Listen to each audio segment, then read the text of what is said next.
Barack Obama was born in the United States, period. Now we all want to get back to making America strong and great again. Welcome into America Talks Live, Hour 2, where the most important part of our program is you. Your comments and questions requested and appreciated through the calls you make to 1-877-NEWSMAX. That's 1-877-639-7629.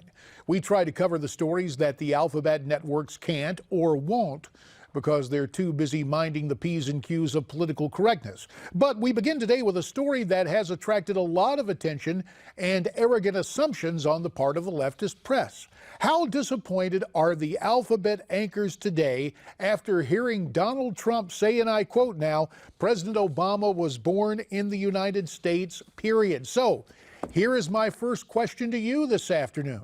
Did Mr. Trump effectively turn the page on this issue, or will President Obama, Hillary Clinton, and their minions in the media continue to bring it up? Again, call 1-877-NEWSMAX. That's 1-877-639-7629 to comment.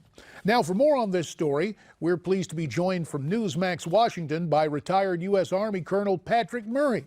Colonel Murray served in Iraq, in Russia, and at the United Nations before mounting a campaign for the United States Congress from the Commonwealth of Virginia. And he's also the author of the book, Government is the Problem.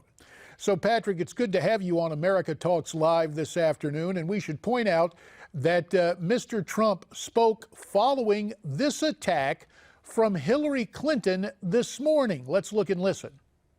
Now, Donald's advisors had the temerity to say he's doing the country a service by pushing these lies. No, he isn't. He is feeding into the worst impulses, the bigotry and bias that lurks in our country. There are a couple of points here, Patrick, that I'd like to get your comment on. First of all, the irony of Hillary there with a pot meet kettle moment, because after all, it was one of her supporters that started this whole thing way back in 2008. But secondly, did this amount to a misdirection play from Donald Trump saying, oh yeah, I'll have comments on this, and then bringing out a parade of Medal of Honor recipients and general and flag officers to endorse him before he finally offered the press the money quote at the end of his time before the cameras today? Well, it's great to be on, JD. It's always amazing to hear Hillary. There's the bigotry and racism. No, this is in the Constitution. You have to be a naturally born United States citizen to be president. That's all. I liked Trump's quote. Hillary started this. I'm finishing it. And President Obama was born in the United States, case closed. Oh, by the way, I've got about a dozen Medal of Honor recipients here, numerous retired general officers, admirals, and everything else, who have been talking about how I am the change candidate, how Trump is the change candidate, and how he's going to make America safer and stronger again. That was really, I think, JD, the takeaway from that press conference. And yet, when you take a look at the alphabet networks and a couple of the leftist cable nets, they are spending time retracing all this ground, still trying to affix the blame on Donald Trump and disparaging what Mr. Trump had to say as, quote, a political infomercial. Did Donald Trump essentially outwit the left and, for all intents and purposes, put this, quote, issue to bed? We have a term in the military, JD. It's called getting inside somebody's decision cycle. You make them react to you. You implement your plan. That is exactly right, what you just said. And that's what Trump has done with the media. It's what he's now doing with the Hillary Clinton campaign. He is staying one or two steps ahead of them. He's making news, and he's making an impact. And I think it's showing in the polls. I think that without question, the momentum is in his camp right now.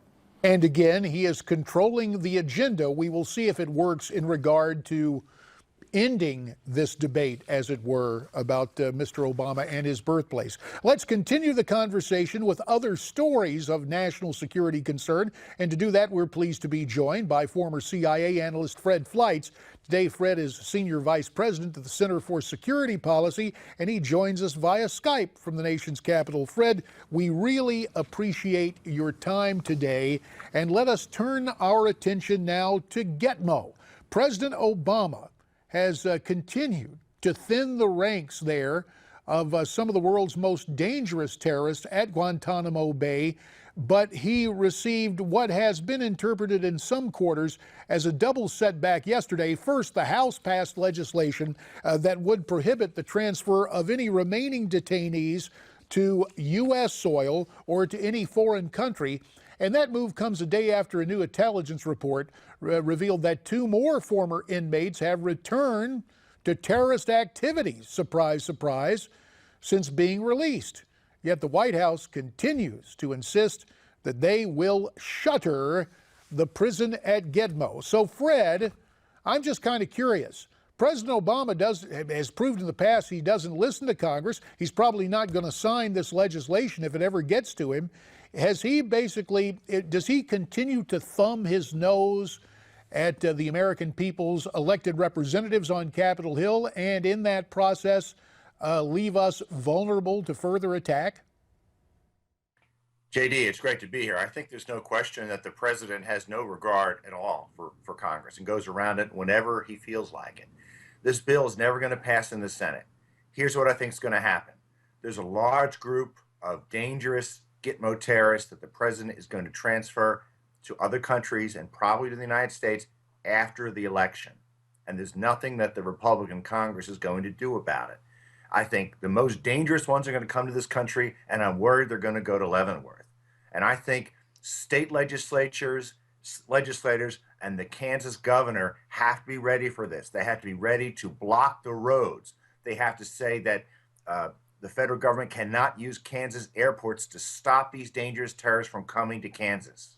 So this sets up a very interesting dynamic, Colonel Murray. My old, if memory serves, my old colleague on Capitol Hill, Sam Brownback, former congressman, former United States Senator, one-time presidential candidate, is the governor of Kansas. And you have a situation now where, because Kansas is Republican, it would seem to me that President Obama decided, yeah, Leavenworth, sure, it's in a Republican state. I'll stick these folks in America's heartland. Do you believe it, as Fred says, it would be wise for Governor Brownback and others in the Sunflower State to take preemptive action? JD, Fred is exactly right, and they do need to take preemptive action. This just puts a target on the back of Kansas if this were to happen.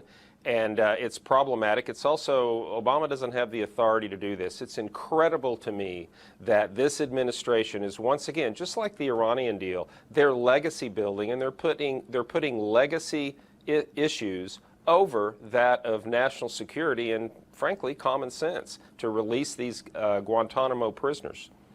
There is something else afoot that warrants our attention, Fred, as yesterday, members of the House Intelligence Committee signed a letter to President Obama urging him not to pardon disgraced former National Security Agency contractor Edward Snowden. This letter came after a scathing report accusing Snowden of leaking information that, quote, caused tremendous damage to American national security, lying about his background and feuding with co-workers. So, Fred, what will happen next? Will Mr. Obama succumb to Hollywood and the new Oliver Stone biopic, or will he actually listen to the House Intelligence Committee? I first want to say this House Intelligence Committee report is fabulous. It was unanimous and it was bipartisan. And JD, it says that Snowden has cost the U.S. government hundreds of millions of dollars and will cost billions. And that's money we can't spend to defend our country against ISIS and other threats. So far, the president has done a good job in refusing to call Snowden a whistleblower. So is Senator Clinton. And, you know, I'm not a fan of either of them, but I have to give them credit. They haven't given in to the far left. It is my hope that this bipartisan report and this bipartisan letter, which also was unanimous, will strengthen their spine so they will continue to resist the idea of pardoning Snowden and settle for nothing less than him coming here and standing trial. JD, can I just jump in real quick on that? Go ahead, sir. This is the biggest security breach in United States history. 1.7 million classified documents. And if Ed Snowden was a whistleblower, it would have been a completely different process. You're not a whistleblower when you give these to your strategic adversaries, Russia and China and whomever else. And so I completely agree. This is a bipartisan statement from the House Intelligence Committee that says this guy's not a whistleblower, he's a traitor. And of course it comes out, you got Oliver Stone's movie, he's making out Snowden to be, I don't know, a reincarnation of Paul Revere or something else like that. That's not the case. You've got Human Rights Watch, you've got Amnesty International, the ACLU, all petitioning Obama to pardon him. So I hope President Obama and Hillary stay on the right side of this. It's interesting, all of those House Democrats rightly come down against Snowden for compromising national security with classified documents, but then they get selective amnesia when it's about Hillary Clinton and her whiskey still server, where she also had many security breaches as well.